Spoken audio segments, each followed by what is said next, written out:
This is long grain. I'm at the cookie. Okay. Hi, welcome to the Maryland STEM Fest 2021 with the Wicomico County Libraries. My name is Vicki. I work at the Center Branch, and we are doing a series on healthy cooking and healthy eating. If this is your first time here, welcome. If you're coming back from a different video, welcome back. Today we're going to be making a really simple and really inexpensive dish that anyone can make with very small, this is all I'm using, just these 4 things, and these are optional. Really all you need is this and water. So what we're going to do is we're going to make rice and beans. This is a really high protein, high fiber meal. It's not complete. You want to add some vegetables with it, like some green vegetables if you'd like. There's so many ways to edit this recipe to make it different and interesting, and you can add extra nutrition as you like. Today I'm going to use one piece of special equipment, but I'm also going to tell you how to do this without this special equipment. I brought in my Instant Pot. This is an electric pressure cooker. They're super popular these days. You may know someone who has one. If you don't freak out. I will talk to you about timing and how to cook rice on a stovetop. It's totally doable, totally easy. I just prefer the simplicity of this. I can put it in and walk away. So for this recipe, we're doing rice and beans. We're going to use, of course, rice, the titular item. We're going to be using just a can of black beans. You can buy them for less than $1 at the grocery store. For a larger family, if you want to do more rice, you want to do 2 cans of beans, but it really just depends on what you feel like. You can also add broccoli, you can add spinach, you can add mushrooms, you can add carrots, you can add anything you want to add a little extra flavor and variety to your rice. I also like to add, this is not standard, you don't have to do this, but I like to add a little bit of olive oil, just add a little flavor and keep the rice from sticking together and clumping. And of course, salt, because everything tastes better with salt. So to start, we are going to get a cup, and 1 cup of dry rice usually makes about 2 cups of cooked rice. So if you think you can eat a cup of rice by yourself, plan accordingly. I'm going to measure that over the Instant Pot because if I spill, which I probably will, it'll go in here and not elsewhere. Because this bag is not super stable. Okay, hang on. Let's try this. I'm just going to pour it. This is a cup measure. And if you make a little mess, you make a little mess. Clean it up. Your grown-ups will. Thank you. Believe me, stepping on a grain of rice in the kitchen floor is not a fun time. Oh, there we go. We lost one. There's 2. All right. So, bag of rice. Rice is also one of those staples that are really inexpensive to purchase. They last pretty much forever. White rice, anyway. Brown rice, there's also brown rice. You've probably seen it in the supermarket. Brown rice is different from white rice because they left something called the bran, which is like a brown outer coating that it grows with. It has a lot of fiber, but it also has a lot of oils and a lot of oil to it, and that oil can go rancid, which is a term for like tasting really bad. It absorbs the smells around it. So if you have brown rice, you're going to want to keep it in the fridge, airtight, and it doesn't last quite as long. White rice will last till doomsday. It's going to be fine. So we can have a cup of rice.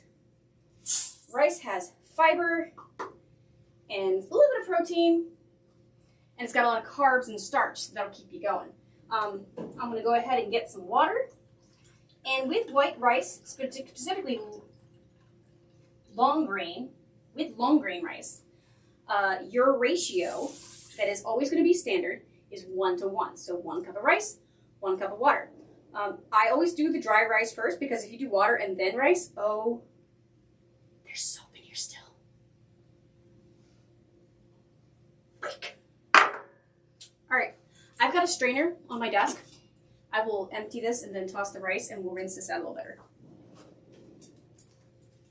I just noticed there was bubbles, and I really, really don't think you want soapy rice. Right? Am I correct? Can you get out? Squeeze, I'm sorry.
Well, they say you're supposed to rinse rice anyway. Oh, I just chucked it. I'm not going to worry about it. It's rice. I didn't pay for it. Do what? I didn't pay for it. That's dry. Can you push? What do you mean? Push that a little bit. There we go. Okay, cool. Excellent. I'll grab paper towels so I can dry up this rice. This cup. I restabilize it. So I'm going to start, I think, from where I got the water. Okay. Instead of redoing the whole thing, so I'm going to measure out some rice real quick. And then I'll start from where I got the water. So I don't refill all that. And I'll take that white rice home. Yep. I just got some more, so. I think you guys don't eat much rice. Not much, so it lasts a while.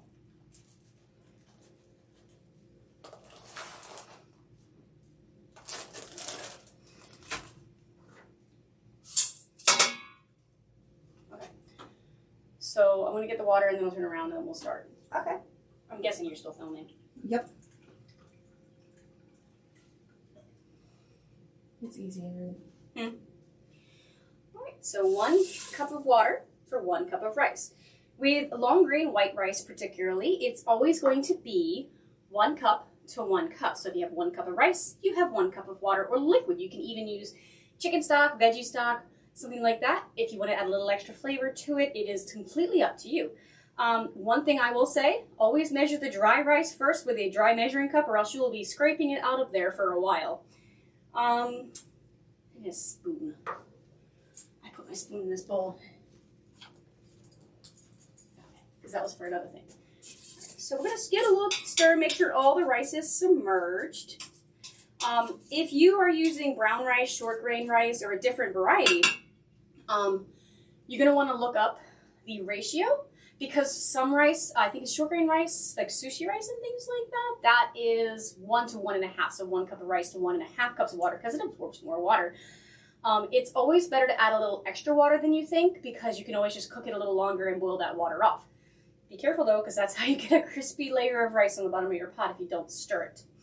So we have got water and rice. So the next thing to do is add just a little bit of oil. I like to do this, just add a little flavor. I'm using olive oil because it tastes good. Maybe a teaspoon, teaspoon and a half for a cup of rice, just to get a little bit so it doesn't stick together as bad. A little bit of salt. I usually do about a 1/4 teaspoon for this much rice. Not too much, just enough to add a little bit of flavor. Beans. Just canned black beans. And you can even keep the juice in there if you like. There's not a whole lot of juice in the beans, so we can just go ahead and dump the whole thing in. Again, too much water is fine. Better than not enough, because crunchy rice is no bueno. Here. You might have to go scrape it out sometimes you get stuck. Beans are really great. Not only are they inexpensive, they are high in folic acid, they're high in fiber, they're high in protein, they're high in carbs. They're just so good for you. And again, they're really easy to find. Any supermarket or even Dollar General has the canned beans. So with the Instant Pot, I should probably stir this a little bit. If you've ever seen it used before, this is not news to you, but if you've never seen it used before, it's fancy. I have a fancy dragon steam releaser because I think it's fun to pretend it's blowing out steam. How this works is this pressure cooker has a seal, and the coil in the bottom heats up the liquid inside the pot, the liner that I have in here. And as it steams and produces vapor, the seal keeps it inside, and that builds up the pressure, and that actually causes the boiling temperature of the water to lower, which means it heats up much faster and it cooks a lot faster because boiling at a lower temperature will help the food cook faster. There's a whole lot of science to it. If you do get your hands on an Instant Pot, or you know someone who does, and you want to try this recipe with white rice, and there's different times for different types of rice as well. Like sushi rice, I believe, is 10 minutes. Brown rice is 12. And there's always something called a natural release or a quick release. Quick release is when as soon as that alarm goes off, you go psst, and you let the steam out. If it's a natural release, it means let it sit for a few minutes so the pressure can kind of like decrease a little as it cools down, and then you release. With white rice, you're going to cook it for 4 minutes, and then natural release for 7. I know it sounds a little funny to cook it less time than you let it sit, but there's still so much heat built up in there that it actually does cook the rice perfectly every time. So if I Okay, yeah, I still have it on for eggs because I do hard-boiled eggs as well with my pressure cooker. So we just push the button to go down to 4 minutes. And if I leave it alone for a few seconds, it will go ahead and just start. You'll hear a beep. So if you wanted to make this, excuse me, I was talking. If you wanted to make rice on the stovetop because you don't have one of these fancy things, there's a really easy way to do it. You do the same water to rice ratio, 1-to-1. What you're doing is going to put it in the pot, the water alone in a pot. Get it to a boil. Once it is boiling, dump in your rice, give it a quick little stir, lid it, lower the temperature on your burner, or have a grown-up do this, or very close supervision. Lower your burner to a simmer, which is usually somewhere between low and medium low, and then just walk away for 18 minutes. At about 15 minutes, I would lift the lid, give it a little check by stirring, and see if there's any water on the bottom. Once that water has all been absorbed, your rice is done. So it could, depending on the time of year, the humidity in the air, or whatever, it could take between 15 and 18 minutes to cook. There's no real, tried and true. It's rice. And you can add the beans as well, or your veggies as well. Add the beans when you're cooking. Your veggies, you might want to add a little later, or steam them separately and fold them in.